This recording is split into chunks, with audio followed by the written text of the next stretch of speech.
تصور کن که توی یه روستا زندگی میکنی که نه خونه ها در دارن، نه مغازه ها، نه حتی بانک ها. اینجا یه جای عجیب و واقعی توی هندوستانه به اسم شانی شینگناپور.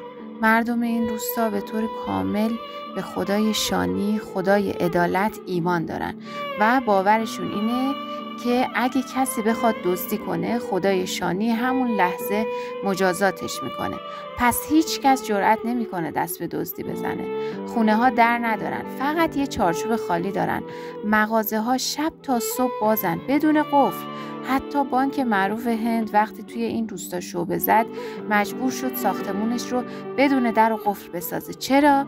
چون مردم گفتن اگه قفل بذاری یعنی به خدای شانی بی احترامی کردی. در طول سالها فقط چند مورد دزدی اتفاق افتاده، اما نکته جالب اینه که اون دزدها خیلی زود به شکل مرموزی دچار بلا شدن. تصادف کردن، مریض شدن یا خودشون برگشتن و مال دزدی رو پس دادن.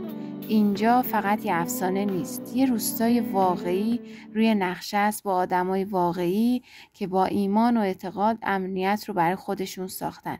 سوال اینجاست، آیا این باور مذهبیه که این همه سال از روستا محافظت کرده یا واقعا نیروی ناشناخته اونجاست که نذاره کسی خلاف بکنه؟ تو چی فکر میکنی؟ اگه جای این مردم بودی تو هم بدون قفل زندگی میکردی؟ لطفاً توی قسمت کامنت ها نظراتتون رو بنویسین.